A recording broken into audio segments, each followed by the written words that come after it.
అందం, ఆరోగ్యం, ఆత్మవిశ్వాసం అనూస్తో సాధ్యం. ట్రాన్స్ఫర్మేషన్ సర్వీసెస్ పైన ఫ్లాట్ 50% డిస్కౌంట్. అనూస్ సిన్స్ 1982. నమస్తే అమ్మా. నమస్తే తల్లి. అమ్మ, ఎటువంటి పూజకైనా పాటించవలసిన మినిమం 3 నియమాలు ఏంటి అంటే ఏం చెప్తారు? మొట్టమొదటిది భక్తి, శ్రద్ధ అంటారు. ఉమ్, భక్తి లేని పూజ పత్రి చేటు అని ఒక మాట పాపం మన వేమన చెప్పాడు కదా. ఉమ్, భక్తి లేకుండా కుప్పలు కుప్పలు కుప్పలు కుప్పలు తెచ్చి పత్రి పోస్తే ఏముంటుంది? ఉమ్, ఇంట్లో ఏదో చెత్త పోసినట్టే ఉంటుంది. ఉమ్, ఏ ఆకుకూరో తెచ్చి అక్కడ పడేసినట్టు ఉంటుంది. మరి పూలు అక్కడేస్తే వాటిల్లో దాని మీద పురుగులన్నీ వాళ్ళని కుట్టినట్టు ఉంటాయి. అంతే కదా. అమ్మ, భక్తి అంటే ఇప్పుడు నాకు భక్తి ఉందా లేదా ఎలా తెలియాలి? భక్తి ఉన్నట్టే. భక్తి అంటేనమ్మా దానికి ఆ పేరు పెట్టినా అర్థం చేసుకో. మామూలుగా అర్థం ప్రేమ.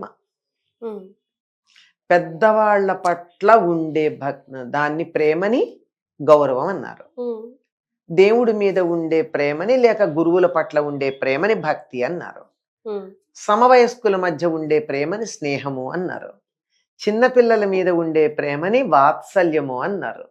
అంటే ఒక మనిషిని మనం ఎంతగా ఇష్టపడతామో, ప్రేమ అంటే కూడా తప్పులు ఎంచకుండా ఇష్టపడడం, ఉమ్, లోపాల దృష్టి లేకుండా ఉమ్, అస్సలు మంచి చెడుని ఆలోచించకుండా ఇష్టపడడాన్ని ప్రేమ అంటారు. ఉమ్, అంటే లోటు ఉందే మనుషుల విషయానికి వచ్చినట్టయితే ఉమ్, లోపం ఉంటే లోపం గొప్పదని చెప్పడం కాదు, మరి లోపం ఉన్నా యాక్సెప్ట్. ఉంటే ఉండనీలే అని చెప్పి దాన్ని పట్టించుకోకుండా ఇష్టపడ్డాం. ఉమ్, అంతేగాని నేను ఇష్టపడే వాళ్ళల్లో ఉన్న లోపం గొప్పదే అని చెప్పడం కాదు. ఉమ్, అది తేడా. ఉమ్, అలా ఇష్టం ఉండేది. దేవుడి మీద ఇష్టం ఉందనుకో, పలికినా పలకకపోయినా అంటే ఆయన పలుకుతుంటే వినగలిగిన శక్తి నీకుందా? ఆహా, ఆ పలకాభాయము ప్రాణాలు పైకే పోతాయి ఆయన పలికాడంటే గాని. అట్లా కాదమ్మా. చీమలు మాట్లాడుకుంటున్నాయి, నువ్వు వినగలుగుతున్నావా? చీమలు మాట్లాడుకుంటాయా? ఎందుకు మాట్లాడుకో? వాడి శబ్దం వాటికి ఉంది. ఓ, మరి గబ్బిలాలు మాట్లాడుకుంటాయి, నీకు వినపడుతున్నాయా? ఉహు, అవి అల్ట్రాసానిక్ సౌండ్స్ అవి చేసేది. ఉమ్, సూప్రాసానిక్, అన్ని రకాలు ఎవరికి వాటి సౌండ్స్ ఉంటాయి. మనం వినలేము. ఉమ్, చెవుడు వచ్చిన వాళ్ళకి వినపడదు, మిషన్ పెట్టుకుంటే వినపడుతోంది. ఉమ్, సౌండ్ లేదని కాదు కదా అర్థం. ఉమ్, అట్లాగే మన చెవి ఎంతవరకు వినగలదో అంతవరకే వింటాం. అంతకన్నా ఎక్కువ డెసిబుల్స్ ఉన్నా, అంతకన్నా తక్కువ డెసిబుల్స్ ఉన్నా వినలేం. ఉమ్, మనం వినగలిది కొంతవరకే. అలాగే భగవంతుడు మాట్లాడితే వినగలిగిన శక్తి సామర్థ్యాలు మనకెక్కడున్నాయి? అమ్మ. చేత పలకటం కాదు, ఉమ్, ఆయనంటే ఇష్టం అంతే. ఎందుకు పూజ చేస్తున్నావు? నాకు కృష్ణుడు అంటే ఇష్టం. పిల్లాడికి ఎందుకు అంత చక్కగా తయారు చేసి అలంకారం చేసి కావలసినవన్నీ పెట్టి బతిమాలి బామాలి నోట్లో కుక్కి మరీ తయారు చేసి పెట్టి పంపిస్తున్నవే నీ కొడుకుని? ఎందుకు? ఉమ్, ఎందుకు? ప్రేమ. వాడంటే ఇష్టం, ప్రేమ. ఉమ్, వాత్సల్యం. వాడు నన్ను తిట్టచ్చు, నా మాట కాదనొచ్చు, ఉమ్, రాత్రిపూట తన్నచ్చు నిద్దట్లో, మరే. అయినా మనం ప్రేమ చూపిస్తున్నామా? ఉమ్, అది భగవంతుడి మీద ఉంటే దాన్ని భక్తి అన్నాం. ఉమ్, అంత ఇష్టం ఉండాలి. ఉమ్, అలా ఇష్టం ఉన్నప్పుడు మనం చేసేటటువంటి సేవ ఎలా ఉంటుంది? పూలు తొడిమలతో వెయ్యం, ఉమ్, కుచ్చుకోవా? మరే. ఎంతో నాజుగ్గా ప్రేమగా ప్రేమగా ఒక వెయ్యాలి. బేబీ, ఇంత సాఫ్ట్ బేబీ. అమ్మవారి కుంకుమ పూజ చేస్తూ ఉంటే ఇలా మీద కుంకుమ పోసేస్తారు. నాకు అనిపిస్తుంది, అయ్యయ్యో కళ్ళు మండవా అమ్మవారికి? కొంచెం కాళ్ళ దగ్గర వెయ్యండర్రా, మొహం అంతా పూయకండర్రా, బొట్టు వరకు పెట్టండి, మిగిలింది పాదాల దగ్గర వెయ్యండి అంటూ ఉంటాను నేను. ఆవిడ పాదాల దగ్గర వేసుకోమని చెప్పి ఒక చిన్న యంత్రం అక్కడ పెట్టింది కదా, అక్కడ వేసుకోండి, నా కళ్ళల్లో ఎందుకు పోస్తారని. ప్రేమ అంటే అది. ఉమ్, స్నానం అనేది చేయిస్తాం కదా, అభిషేకం చేసి. ఉమ్, అభిషేకం చేయించాక ఆలస్యం చేయకూడదు. చలేస్తుంది కదా, వెంటనే బట్ట పెట్టి తుడిచి కుంకుమది పెట్టాలి. అమ్మో ఆలస్యం అయిపోతుంది అని మనసులో తపన ఉంటుంది, అది ప్రేమ. ఉమ్, ఇది భక్తి అంటే. yes, అటువంటి భక్తి ఉన్నప్పుడు ఎంత బాగా చేస్తామమ్మా. మరే. వీధుల్లో తిరిగి వచ్చి అదే కాళ్లతో చంటి పిల్లలు ఉన్న గదిలోకి ఎడతామా? వెళ్ళాం. ఏ హాస్పిటల్కో వెళ్ళొచ్చిన బట్టలతో పిల్లల్ని ఎత్తుకుంటామా? ఏం చేస్తాం?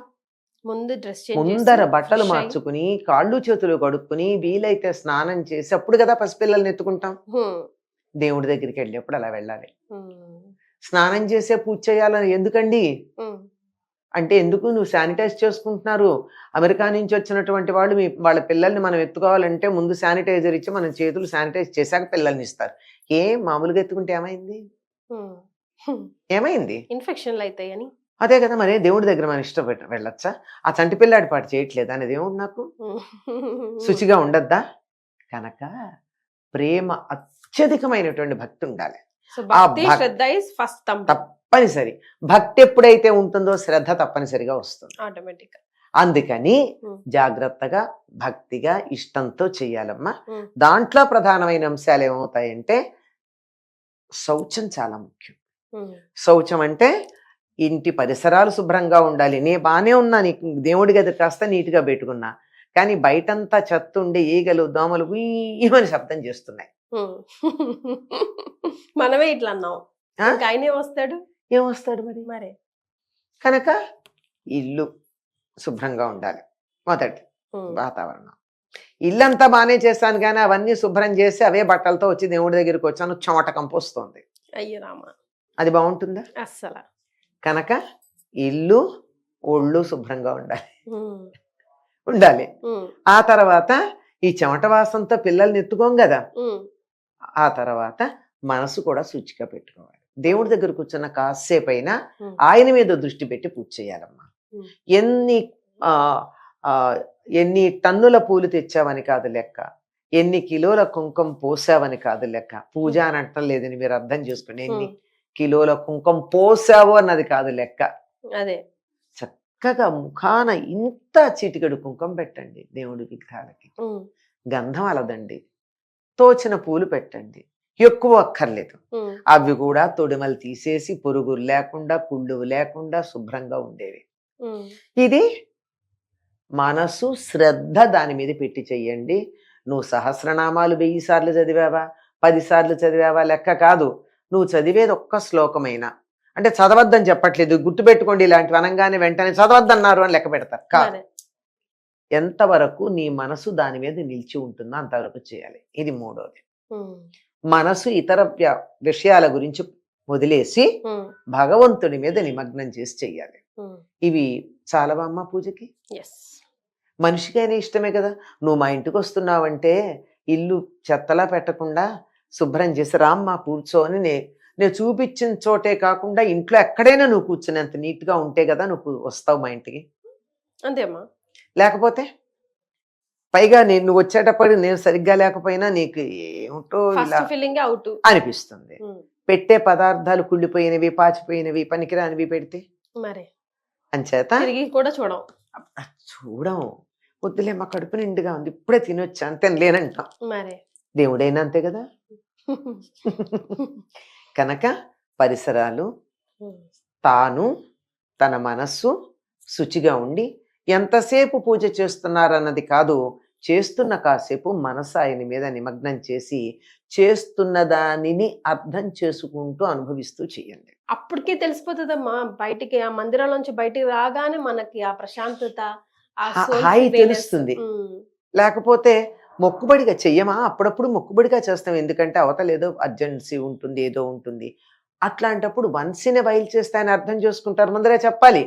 అమ్మవారో ఎవరు అది ఇవాళ తొందరగా వెళ్ళాలి, ఇంకేవో పనులు నెత్తి మీద ఉన్నాయి, నేను ప్రయత్నం చేసినా నీకు 5 నిమిషాల కన్నా ఎక్కువ సమయాన్ని కేటాయించలేకపోతున్నాను, కానీ చేసే కాస్త దాన్ని ఇవాళకి ఇంతే అని నమస్కారం చేసుకోండి.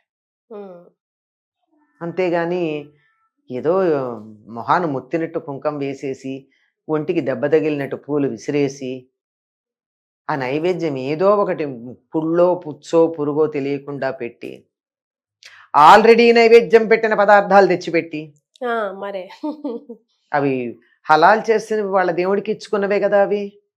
మరి అవి తెచ్చి మనం దేవుడికి నైవేద్యం పెడుతున్నామంటే ఎంగిలి పళ్ళు పెట్టినట్టే కదా. మామూలుగా అయినా కూడా ఇంట్లో అయినా కూడా తెలియకుండా రొటీన్ లో పెడతా ఉంటారు, అదే తీసి అదే పెట్టి అదే తీసి అదే పెట్టి. చేయకూడదమ్మా. కానీ ప్రసాదానికి చాలా ఇళ్లలో చూసానమ్మా, విలువే ఉండదు. నైవేద్యం అక్కడ పెడతారు అంతే, ఇంకా అది తీయరు. ఇంకా అది నెక్స్ట్ డే మళ్ళీ పూలు అవన్నీ ఎలా నిర్మానుషం చేస్తారు, ప్రసాదాన్ని కూడా చేస్తారు, కానీ మొత్తం అసలు ఫలితం రావాలి లేదమ్మా. దేవుడికి నివేదన చేసినటువంటి ప్రసాదం మనం తీసుకోవాలి, అప్పుడే కదా ఫలితం వస్తుంది. చాలా సార్లు గమనించాను నేను కూడా చాలా ఇళ్లలో ఇది. మరి ఆయనకి ఏం లేకుండా ఒక్క ఈయనకి పెట్టేది మాత్రం మనం సూర్యుడికి రథసప్తమి నాడు పెట్టేది మాత్రం అక్కడ బయట ఉంచుతాం. ఇప్పుడు చిక్కుడాకుల్లో మూడింట్లో పెడతాం కదా, పెట్టింది ఒకటేమో సూర్యుడికి, ఒకటేమో సంజ్ఞాస తులసీదేవికి, సంజ్ఞ ఛాయ పద్మిని సమేత సూర్యనారాయణుడికి పెడతాం, ఒకటి తులసికి పెడతాం, ఇంకొక దాంట్లో పెడతాం. ఈ 3 పెట్టి ఈ 3వది ఏదైతే ఉందో అది తెచ్చుకుని మనం ఇంట్లో ప్రసాదంగా తింటాం. ఆ 2 అక్కడ వదిలేస్తాం. అది అంటే పక్షులకి అలా కదా, అలాగే పెడతాం. అంతేగాని చాలా మంది ఇళ్లలో అలాగే ఉంటుంది. వాళ్ళు పెట్టిన అరటి పండో లేకపోతే ద్రాక్ష పండో ఏదో ఒకటి అది మర్నాడు నిర్మాల్యంతో తీసేయడం అన్నది అది పద్ధతి కాదు. దేవుడికి నివేదన చేసింది మనం తినేటట్టే ఉండాలి, తినాలి కూడా. తింటేనే అందులో ప్రసాదం. వారి యొక్క కరుణ దాని మీద ప్రసరించింది గనక అది తీసుకుంటే కరుణ మన లోపలికి వెళ్ళిపోయింది, వాళ్ళ అనుగ్రహం. ఎస్, ఇది మనం అంతా గుర్తుపెట్టుకోవాలి. చాలా సంతోషం అమ్మా, ధన్యవాదాలు. వస్తే అమ్మా.